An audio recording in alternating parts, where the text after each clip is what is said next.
Right, today we're at Brown in Aston and I'm going to put a mixed bag together for you on one of the most simple baits going, good old maggots.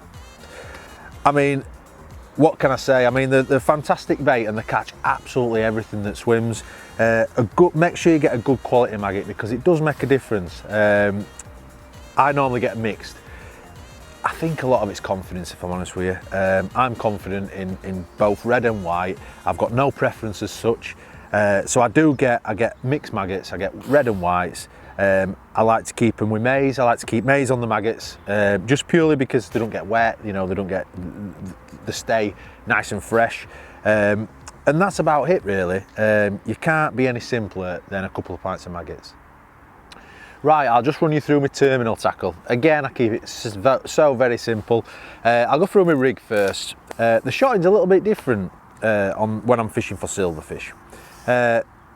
Basically what you want when you're fishing maggots and you're generally fishing them through the water, you need a strung out shot. So you need something so the maggots are falling through the water, exactly the same as what they are doing when you're firing them in. So instead of a 4-inch hook length on this one, I fish 6-inch. I always fish 6-inch just to give me maggots a little bit of a slower fall, and then I have my shots strung out. These are number 10s. There's 5 number 10s down there. Now the float's important for maggot fishing because when you are doing this style of fishing, you need to be able to fish on the drop, so a carbon stem is massive for this style of fishing. And the reason why I say that is because if you had a wire stem and you fire your maggots in, you lay your rig in, what happens is the float cocks before your maggots, before it should basically. So what I'm saying by that is your float's cocked and your maggots are still quite high. As I mean to your maggots, I mean your hook bait. So what happens is you miss out on bites. Now by having a carbon stem, what happens is you lay the rig in, you fire your bait in, and the maggots actually follow your bait down, and the float cocks over in turn. So for instance, if you were to get a bite on the drop, your float were to go down sideways and you'll catch them on the drop. If you had a metal stem, the float would already be cocked and you would miss them bites on the drop. So that's why it's important when you're fishing maggots to have a carbon stem. I still have a hollow bristle, purely just because I want to be able to see it. Hollow's brilliant, nice slim body, again just so you can catch on the drop. And again, I always use back shot. Same again here, 2 number 9 back shot. Like I say, they keep you keep it tangle free, and they keep any sort of wind or anything, surface tension or anything like that away from your float. So your float's able to you're able to put your rig in, pull the back shot away from that, and your float's able to do its job. Up to that, I fish the green hollow. I still use hollow elastics purely because of how versatile hollow elastics is nowadays. We're able to get hollow elastics down to real small sizes. I mean, this is a 3 to 5 hollow elastic. It's still in the microball range, and I use this mainly because maggots, you don't know what you're going to hook on maggots. You can hook you can be catching your silverfish and the next minute you can hook a carp. Now I always feel a lot safer hooking a carp on hollow elastic. It just gives me that confidence, the fact that it's got that stretch and I'm able to land the fish. If I hook a carp on maggots, I'd like to think that I can get it out on hollow elastic. Again, like I say, 012 mainline, 010 hook length, and again just a nice 18 medium wire gauge hook.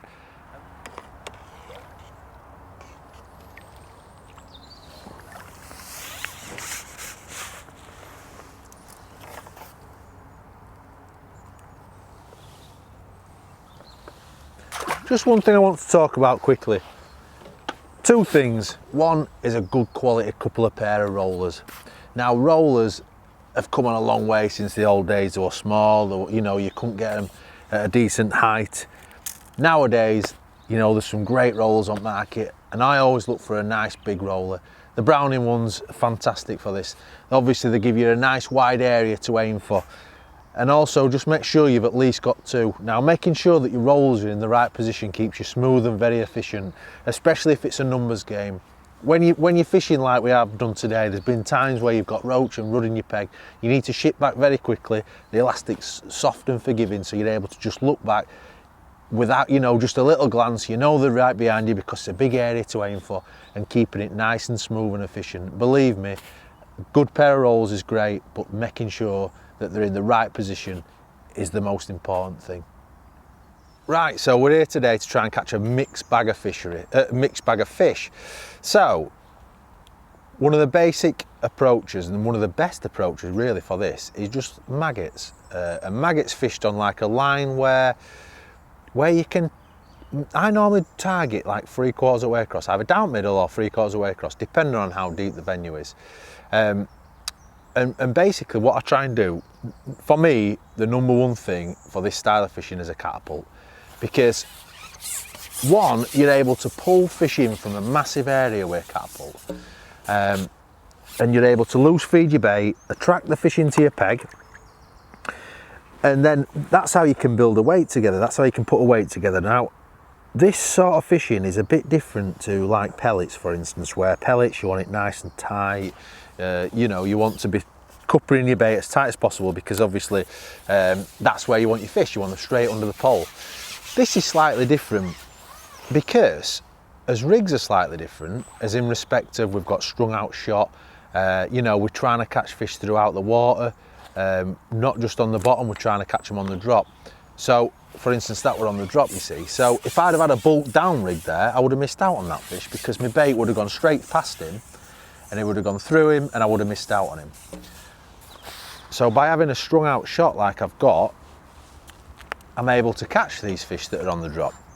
Now, like I was saying, a catapult's mega for this sort of fishing because catapulting bait, you're able to target a nice big area and you're able to pull fish in. You're able to pull fish in from all different areas, giving them a nice area to feed over. And then what happens is you keep them in your peg a lot longer. Because they're on such a bigger area, when you're actually catching them, you're not disturbing them as much. Because the area is a lot bigger what they're feeding over, it's harder for them to get disturbed.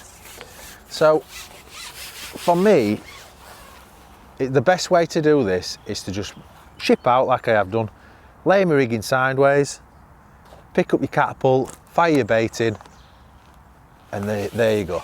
Quite simple. Simple as that. And again, like I say, I caught that one on the drop, just a rud. But again, if you're just coming in and out with a fish, you know, you're forgetting it's still, I know I'm sat here in a t-shirt, but it's still relatively cold. I mean, you know, we've had a bit of a hot day today, we've got away with it, but by covering your options and catching a fish, you know, most drops in, you're going to be very difficult to beat. What I do like about this approach is you can catch anything on it. I mean, today I've had carp to 3 or 4 pound, and I've had, you know, a couple of ounces of rudd, you know what I mean? So you're able to catch anything that swims, and that's why I like maggots. They're so versatile. Let's just talk about hook baits. One of the best hook baits for me is double maggot. The reason I say it is just because it's a bit of a standout bait. So, you know, it's a lot easier for the fish to pick out is double maggot. On real hard days when it's really, really cold, you know, a lot of times you have to just scale down a little bit, fish a single maggot. Again, fishing through water, but again, I'm not scared to pick that catapult up.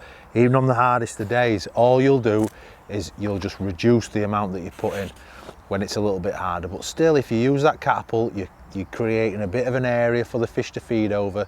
And again, the fish gain a little bit more confidence because they've got a bigger area to feed over. And even on your hardest of days, you can still catch using a catapult. Don't think because it's cold or anything like that you have to start thinking about little pots and stuff. A catapult, trust me, is a number one thing in your armoury when fishing maggots through water. So I hope you've enjoyed my tips for catching a mixed bag of fish on a commercial fishery. You know, like we've proved, just keep it dead simple. Fishing with baits like maggots through the water, using a catapult, just keep it simple and trust me, you'll get some bites.